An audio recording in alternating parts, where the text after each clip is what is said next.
नमस्कार, active news Mahak में आपका स्वागत है। मैं हूं आपके साथ आरोही। देखते हैं आज की नई ताजा खबरों में क्या है आपके लेखा।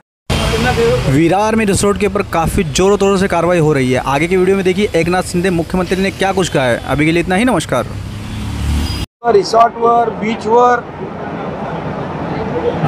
लोक जातात, आपलं विरंगुळा म्हणून, आपल्या फॅमिली सोबत मनोरंजन म्हणून किंवा एक पिकनिक म्हणून।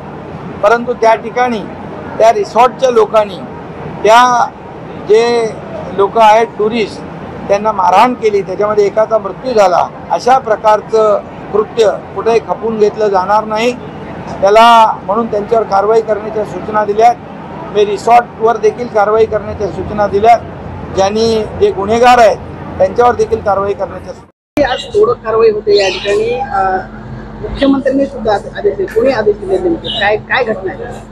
काल या ठिकाणी या रिसॉर्टमध्ये शिवसेनेचे माजी जिल्हा प्रमुख मोरे साहेबांच्या मुलाचं या ठिकाणी काल एक या ठिकाणी भानगड झाली आणि त्या मारामारीचं पर्यवसान शेवटी हाणामारीत होऊन त्या मुलाला बऱ्यापैकी मार लागला आणि त्यानंतर त्याला हार्ट अटॅक आला आणि त्याचं दुर्दैवी निधन झालं।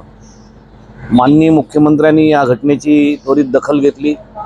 या ठिकाणी मी माझ्या सहकाऱ्यांसहित आलो होतो। माननीय मुख्यमंत्र्यांनी माझ्याकडून देखील या घटनेची माहिती घेतली, प्रशासनाकडून देखील माहिती घेतली आणि त्वरित कडक कारवाईचे निर्देश त्यांनी प्रशासनाला दिलेले आहेत। तर सांगा, या ठिकाणी एकच नाही तर असे अनेक रिसॉर्ट अनधिकृत आहेत आणि त्याच्यावर महसूल खातं असेल किंवा महापालिका असेल, कारवाई करताना दिसत नाही।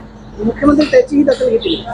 निश्चितच घेतील। माननीय मुख्यमंत्री महोदय ह्या बाबतीत आपल्याला कल्पना आहे की अतिशय ते ह्या बाबतीत कठोर आहेत आणि कालच्या प्रकाराची गंभीरतेने दखल घेतलेली आहे। मुळामध्ये प्रश्न आहे की महापालिका प्रशासन असेल किंवा महसूल प्रशासन असेल, एका दिवसात झालेल्या या सगळ्या डेव्हलपमेंट नाही आहेत। तर या ठिकाणच्या ग्रामस्थांना देखील या रिसॉर्टचा प्रचंड त्रास आहे। या ठिकाणी होणारी वाहतूक कोंडी आहेत, या ठिकाणचे अरुंद रोड आहेत, शनिवार रविवार ते या ठिकाणच्या लोकांचं जगणं मुश्किल होते अशी परिस्थिती आहे आणि अशा परिस्थितीमध्ये हे सगळे प्रकार घडतात।